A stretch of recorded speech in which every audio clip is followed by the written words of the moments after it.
Olá, todo mundo de qualquer lugar deste ou de outro mundo, muito prazer. Sejam todos muito bem-vindos, porque neste vídeo eu vou falar sobre hábitos de higiene. Porque nada como pessoas e lugares bem limpinhos e cheirosos, né? Apesar de que nem todo mundo se preocupa com isso como deveria. Enfim, deixa baixo, deixa quieto, melhor nem pensar. Mas você já se perguntou como e quando o ser humano começou a entender a necessidade da limpeza e a desfrutar do bem-estar que ela traz? Tomar banho, escovar os dentes, lavar as roupas, faxinar a casa são as coisas mais básicas do nosso dia a dia. Coisas que a gente só faz e nem pensa muito sobre. Mas foram hábitos construídos ao longo dos anos, a partir de questões sociais e culturais, variando conforme o conhecimento, o lugar, a época e as possibilidades. E como aqui a gente joga limpo com as informações, para hoje é o que tem.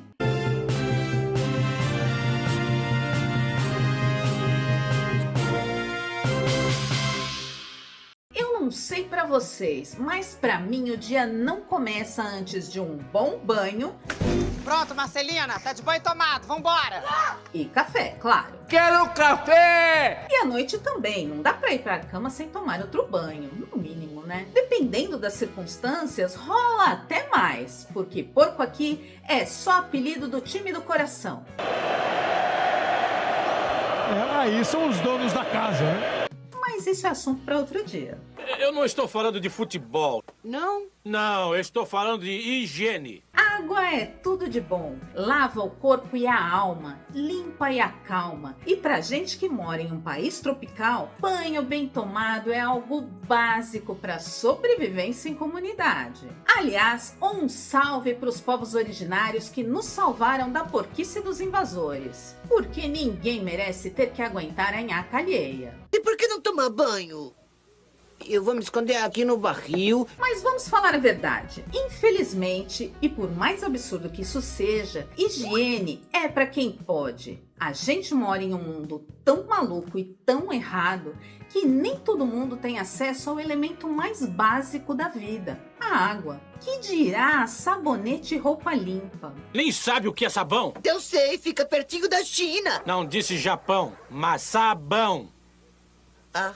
Escovar os dentes, então, um luxo para quem não tem nem o que comer. Existe alguma coisa pior do que passar a vida comendo? Sim, passar a vida sem comer.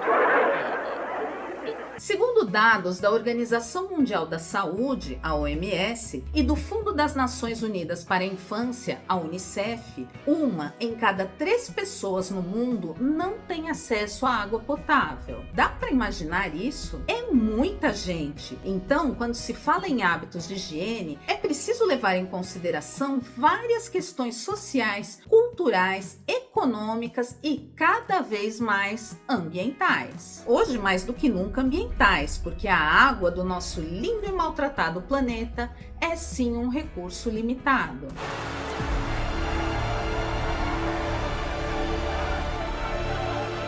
A falta de acesso à água é um fator determinante na construção dos hábitos de higiene, mas também há outras questões que fazem diferença. Em um lugar muito frio, por exemplo, as pessoas tendem a tomar banho com menor frequência, mas isso é até meio óbvio e fácil de entender. Difícil mesmo é entender certos preconceitos, como por exemplo, daqueles homens que acham que higiene demais não é coisa de macho e acabam não limpando devidamente suas partes íntimas. Ou até mesmo por pudores e tabus religiosos. E isso é estatístico, tá? De 2007 a 2022, quase 500 homens tiveram o pênis amputado no Brasil.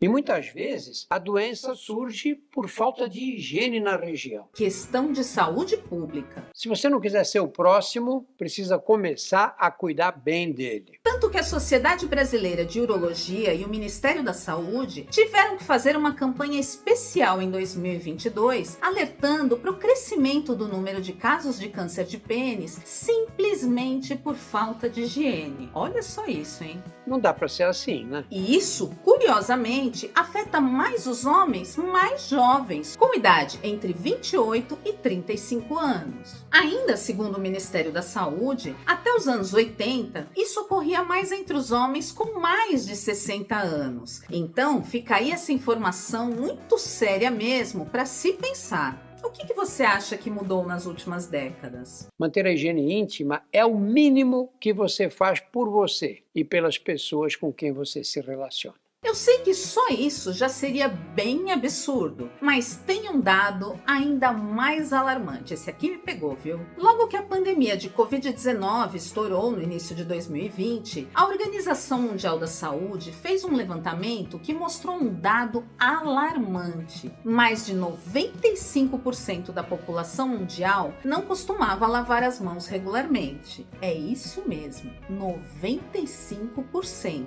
Ou seja, praticamente todo mundo. A propósito, deixe-me ver as suas mãos.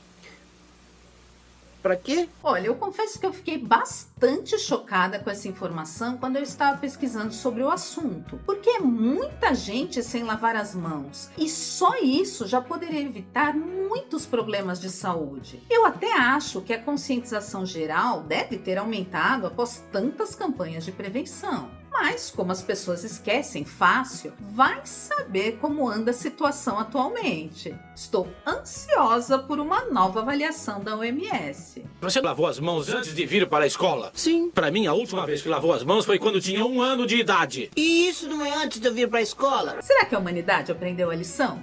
Bom, talvez a gente já saiba a resposta, né? Não, senhora, as mãos eu lavei. Quando? Ah, você acha que eu tenho tanta memória assim?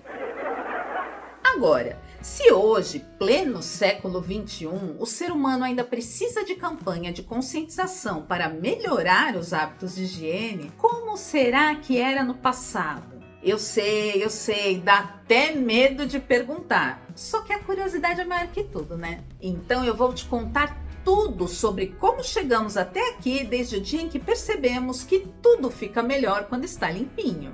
Devia aprender com o meu pai, que quase todo sábado toma um bom banho. Mas antes, já deixa aquele seu like claro e límpido neste vídeo, compartilhe com aqueles seus amigos mais cheirosinhos ou mesmo com aqueles que estão precisando daquele toque camarada. Vai que ajuda. Se escondeu pra não tomar banho. E se inscreve no canal para que ele possa crescer e mais pessoas cheguem a esta conversa. Uma coisa que pode ser surpreendente é que os humanos pré-históricos já tinham alguns métodos para lidar com suas necessidades de limpeza. Eram coisas rudimentares, claro, a partir de recursos simples que eles tiravam da própria natureza. Mas já havia a percepção do que precisava ser feito. Era uma simples questão de sobrevivência. Gravetos, pequenos ossos e até fibras vegetais eram utilizadas para limpar os dentes, removendo os restos de alimentos. Banhos em rios e lagos não eram apenas um jeito de tirar a sujeira ou de refrescar o corpo em dias quentes. Era também uma forma de se livrar de parasitas. Olha só que coisa. Noite de banho. Salve-se quem puder. Mãe, tá com formigas. Viu? Folhas de plantas e até areias eram utilizadas para esfregar a pele. E era comum também o uso de óleos ou resinas naturais para repelir insetos e proteger pequenos ferimentos. E a gente aqui se achando tão moderno por fazer skincare, né? Tome, experimente. Os homens pré-históricos foram visionários, sim, mas ainda não tinha sabonete. O registro mais antigo de algo que lembre o sabão está dentro de um cilindro de 4.800 anos, que pertenceu à civilização suméria da Mesopotâmia, localizada onde hoje ficam Iraque, Turquia e Síria. Os escritos gravados no recipiente são traduzidos como gordura animal cozida com cinzas, porque o sabão nada mais é do que isso, uma mistura de um tipo de gordura a um composto alcalino, que pode ser de cinzas de madeira a soda cáustica. Os povos mesopotâmios foram os primeiros a levar a higiene a sério. Ela era vista além da necessidade física de bem-estar, sendo considerada um símbolo de status social, diferenciando classe classes e grupos. Em suas antigas cidades, existiam instalações sanitárias, tanto públicas quanto privadas. E aqui sem nenhum trocadilho, né?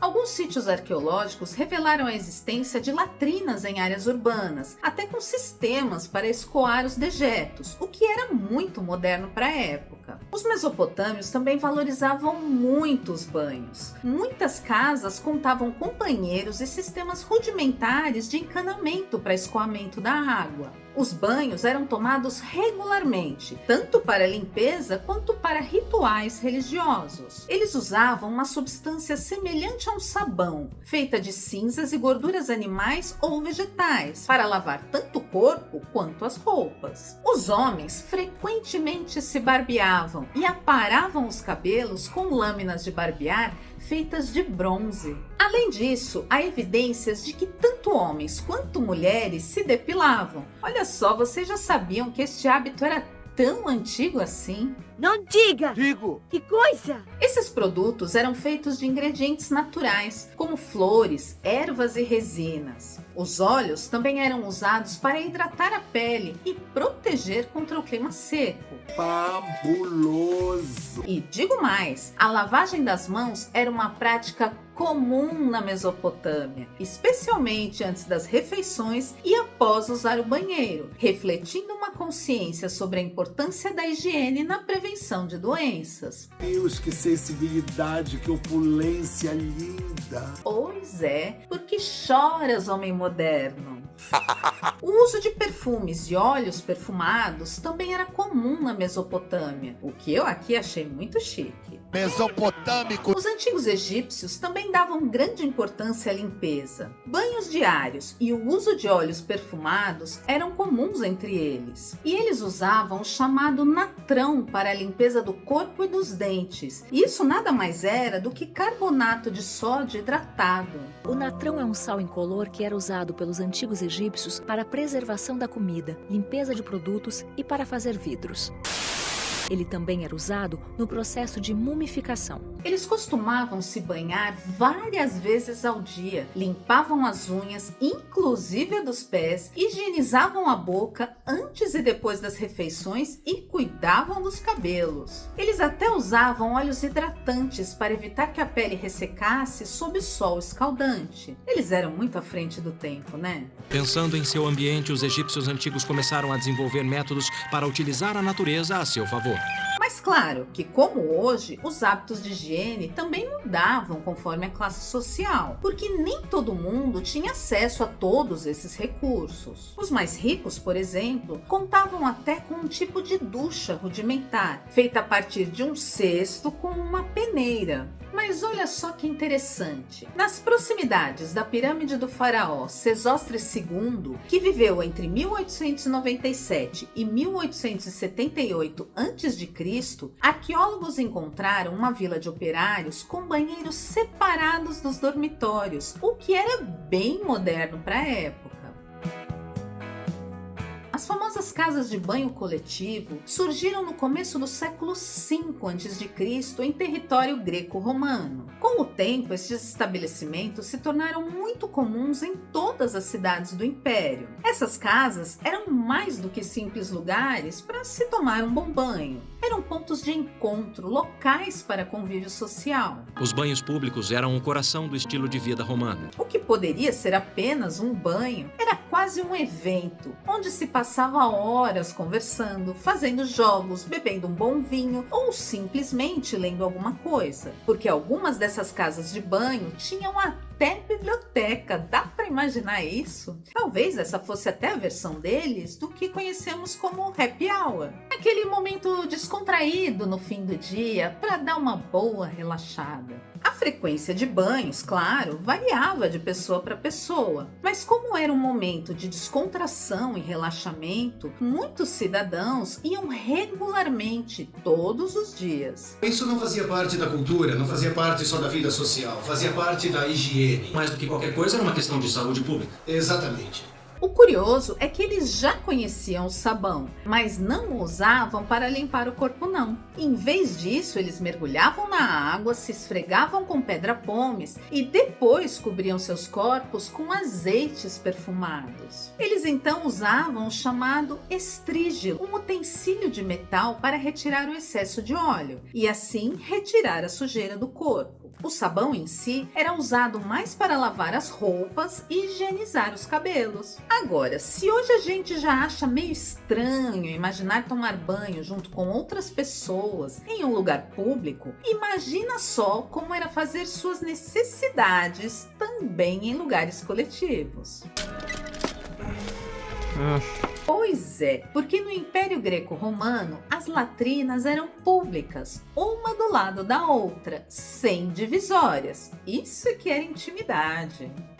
Depois se acostuma com o cheiro. Tudo estava indo bem com os povos antigos limpinhos, até que as coisas desandaram na Idade Média, o período de trevas em que tudo pareceu regredir. Four horsemen of the apocalypse have come. Famine hits. Plague hits, war is all over, and death is all over. A higiene sofreu um grande declínio nesta época na Europa. E isso foi resultado de uma mistura de fatores culturais, religiosos e econômicos com a falta de conhecimento científico. Por influência da igreja, havia uma crença bizarra de que a sujeira do corpo protegia contra a tentação e o pecado. A modéstia e a pureza espiritual eram mais valorizadas do que a limpeza física. The entire logic of the relationship between God and the world involved God's punishing the world when the world sinned. Além disso, com o crescimento das cidades, as condições de vida se tornaram insalubres. Não havia infraestrutura para tanta gente. Faltava água limpa, já que os poços e rios frequentemente estavam contaminados, até mesmo por dejetos humanos que também eram descartados até mesmo no meio da rua. Sem noção alguma da relação entre higiene e saúde, as doenças eram frequentemente atribuídas a causas sobrenaturais ou ao ar ruim. Mesmo a peste negra, que dizimou milhares de pessoas, era considerada um castigo divino. Entre 1347 e 1350, quase metade da população do mundo conhecido pereceu. Nenhum terremoto, guerra ou arma de destruição em massa jamais causou tamanha mortalidade. Então, ao invés de banhos, as pessoas usavam perfumes e ervas aromáticas apenas para dar aquela disfarçadinha nos odores corporais. Quem podia, só trocava de roupa ao invés de tomar banho. Quem nem isso podia, vivia na total sujeira. People lived in extreme poverty. Livestock living in very close association with them. Dirt floors to the huts. The living conditions were absolutely filthy. Com o Renascimento e a Revolução Científica, houve uma renovação no interesse pela higiene. Avanços científicos e uma melhor compreensão das doenças levaram a uma valorização crescente da limpeza pessoal e pública. Pouco a pouco, os banhos foram se tornando populares novamente e a água corrente se tornou mais acessível nas cidades. Mas nem tudo eram flores. Aliás, bem longe disso. Ainda havia muita porquice. Assim fica complicado, né? No século XVI, o rei Henrique VIII da Inglaterra construiu para uso de seus servos a chamada Grande Casa do Alívio. Como é que é? Eu aqui considero um nome maravilhoso. Que coisa, não?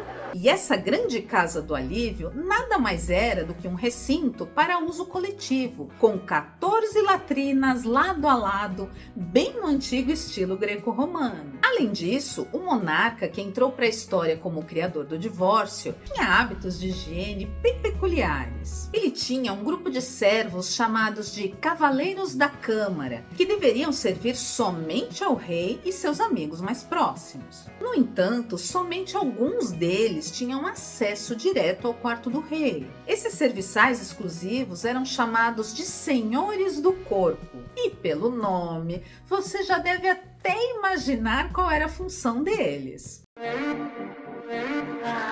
Eles ajudavam o rei a se lavar e a trocar de roupas. E entre eles havia um único serviçal de maior confiança, um pobre coitado, chamado de serviçal do banquinho, que tinha como função limpar o rei depois que ele fizesse suas necessidades. Ah, não, aí não. Não à toa, este pobre trabalhador também era chamado de garçom de fezes. Isso aqui é daquelas coisas que a gente omite do currículo quando vai procurar o próximo emprego. Cerca de um século depois, no país vizinho, Luís XIV também fez história. Mas não só por ter tido o reinado mais longo da Europa ao longo de 72 anos, não. O Rei Sol era conhecido por ser um dos reis mais sujos da França, literalmente falando. Um feito bem pouco honroso. Que nojo, que nojento! E sabe-se Deus como ele conseguiu ter 16 amantes, 6 filhos legítimos, 16 filhos bastardos assumidos e mais de 30 filhos não reconhecidos. Essas mulheres foram campeãs, hein? Pelo amor de Deus, misericórdia.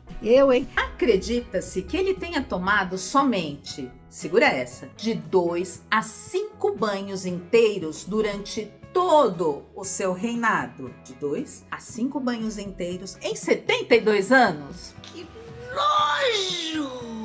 Não é de se espantar que ele vivia doente, né? E tinha todos os dentes estragados. Meu Deus! Com tanta sujeira, Luís XIV tinha alguns métodos para disfarçar o cheiro ruim, como espalhar muito perfume pelo corpo e nas roupas. Ele gostava particularmente das essências de patchouli, almíscar e flor de laranjeira, olha só que chique e elegante. Mas claro, nem assim dava jeito, né? Eu acho que só piorava a situação. É nojento! Ele mesmo costumava sair abrindo as janelas para arejar quando ele entrava em qualquer sala. Algo me cheira mal. Já para dar aquela enganadinha no mau hálito, que devia ser o próprio bafo do demônio, Deus me livre, ele costumava mascar pastilhas de anis. Nossa, que chique! Só que não. Agora eu desisto. Não faço parte desse mundo. A associação entre hábitos de higiene e questões de saúde veio tempos depois e só começou a se desenvolver pouco a pouco a partir do século XVIII e ao longo do século XIX. Nesta época, acreditava-se na teoria miasmática, que sugeria que as doenças eram causadas pelo chamado miasma, que nada mais é do que o cheiro podre da matéria orgânica em decomposição no solo e em veios de água contaminados. Por isso que nesta época teve início o serviço de limpeza das ruas, através da varrição e da remoção do lixo. Eles estavam no caminho certo, mas ainda não era suficiente. Em meados do século XIX, o médico húngaro Ignaz Semmelweis percebeu através de seus estudos em maternidades que a lavagem das mãos com uma solução de cloro reduzia significativamente a incidência de febre nas pacientes. Where is the patient? Wait. Wash your hands first. Era o começo, então, do entendimento da febre como consequência das infecções causadas pela falta de higiene. Na década de 1860, Louis Pasteur, que você deve conhecer por ter inventado o sistema de pasteurização, desenvolveu a teoria germinal das doenças, mostrando que micro-organismos eram responsáveis pelas infecções. To multiply into murderous millions, breed in filth. They may start from the gutters of Paris tonight and by tomorrow claim some mother from this very court. Baseado nas descobertas de Pasteur, o médico britânico Joseph Lister começou a aplicar práticas antissépticas nos procedimentos cirúrgicos, passando a usar ácido carbólico para esterilizar instrumentos e também as feridas. Em 1854, o médico inglês John Snow, não aquele de Game of Thrones, conseguiu comprovar que a ingestão de água contaminada era o fator causador da doença cólera. Sua pesquisa foi tão importante para a medicina que ele passou a ser considerado o pai da epidemiologia moderna. Seus estudos foram de extrema importância para a melhoria dos sistemas de água e de esgoto nas cidades.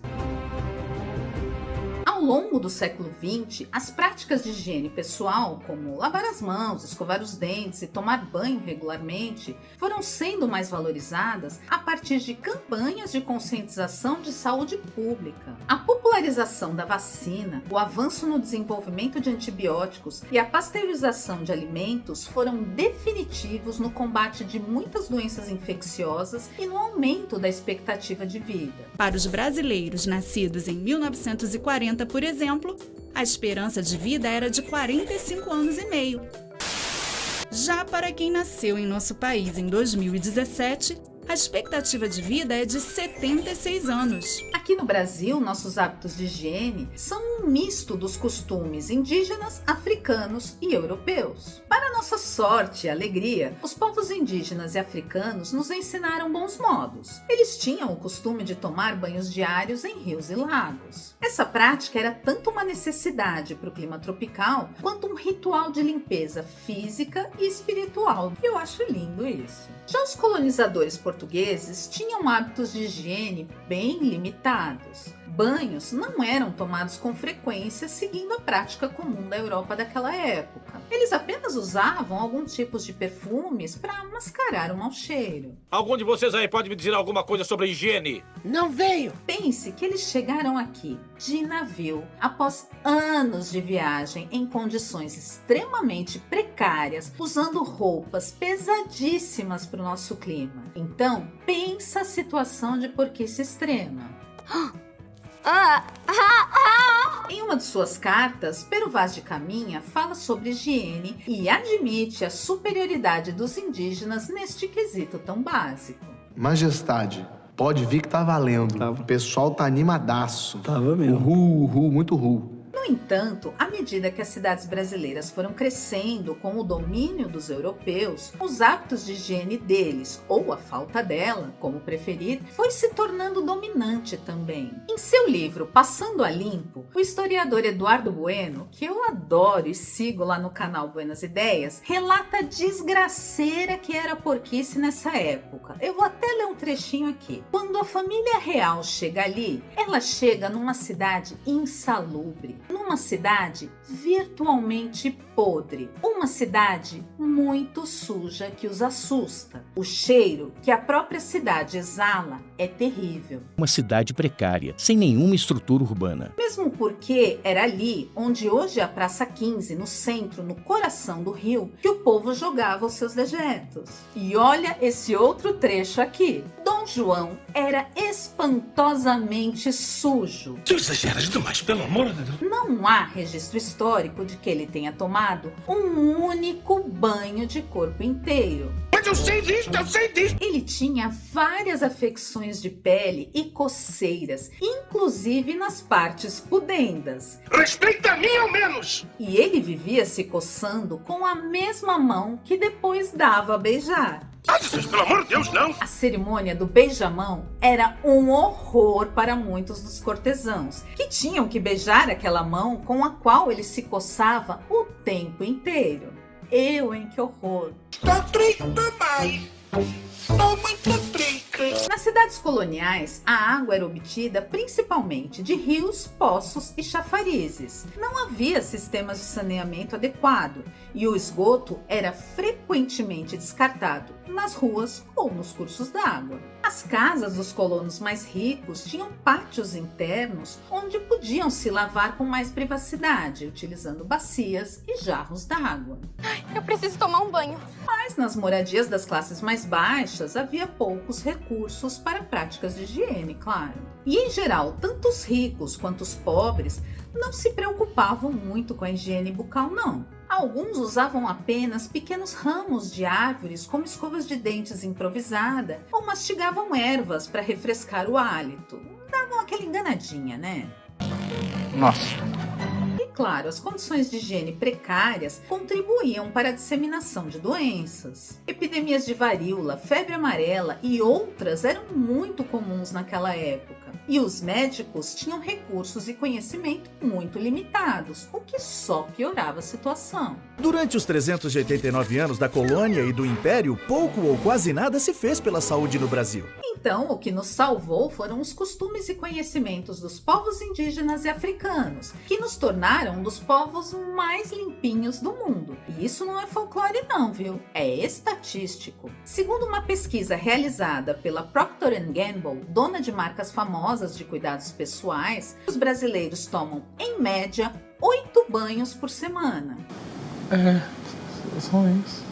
Eu fiquei meio decepcionada aqui, achei que era bem mais, mas enfim, né? Vocês não achavam também? Até porque, né, depois de ver aí numa liquidação no site de uma famosa marca brasileira, o pessoal fazendo fila virtual para comprar sabonete, juro que eu imaginava que a gente tomava mais banho. 8 banhos por semana daria aí um banho por dia, sendo 2 em um deles, talvez no sábado, será? Que dia é hoje? Terça-feira, senhor. Terça-feira? Eu só tomo banho no sábado. Mas olha só, essa é uma média considerada boa em comparação a outros países. Nos Estados Unidos, por exemplo, a média é de 6 banhos por semana. Tem dia aí sobrando na semana sem banho, hein? Eu tomo banho no dia que eu quiser. Em relação ao uso de desodorante, a diferença entre os dois países é ainda maior. Aqui a gente usa cerca de 2 vezes ao dia. Já nos Estados Unidos, eles usam o desodorante cerca de 1 vez ao dia.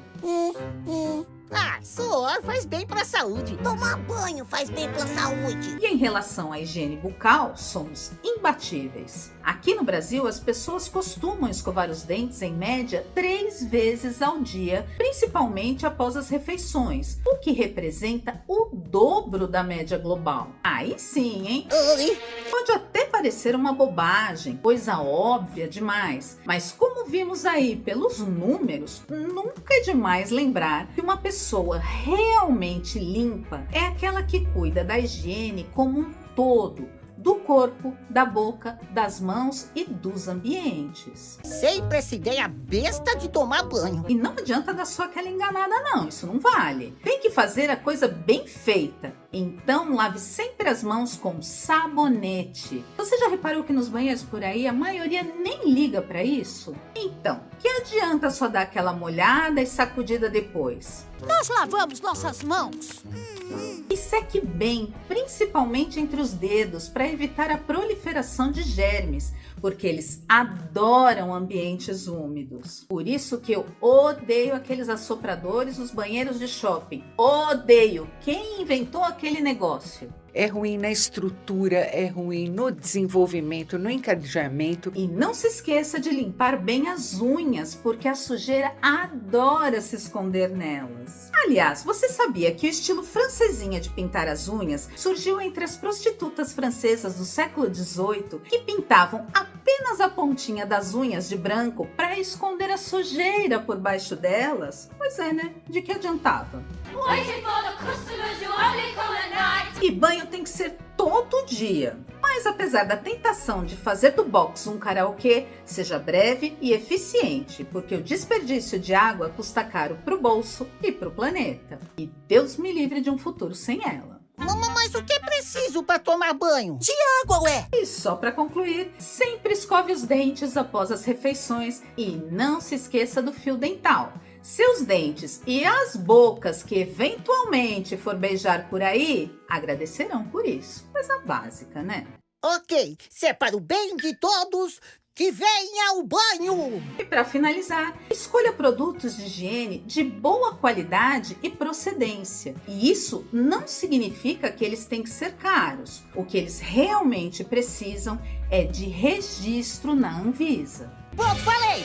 Aí sim, depois deste banho de informações simples, óbvias e necessárias, você já pode ir sem medo pra galera. Todos os envolvidos também vão agradecer muito de coração. E pra hoje é o que tem. Na cabeça, shampoo, lave bem o seu pé. Seja muito bem-vindo ao nosso canal. Puxa uma cadeira e entra na conversa. Comenta aí se você já conhecia essa evolução dos hábitos de higiene. E se não conhecia, o que achou dessas histórias? E me diz, você se lembra de mais alguma coisa interessante sobre isso? Conhece outros dados? Sabe de alguma história engraçada envolvendo hábitos de higiene? Meu estômago é fraco, mas eu sou forte. Pode vir, pode contar aí. Agora, aproveita, curte este vídeo, porque eu sei que você gostou, se inscreve no canal e compartilhe. E não se esquece de ativar o sininho aqui embaixo para receber as notificações e a gente poder se encontrar mais vezes por aqui. Meu nome é Ana Bernardinelli, eu tô indo, mas eu volto. Beijo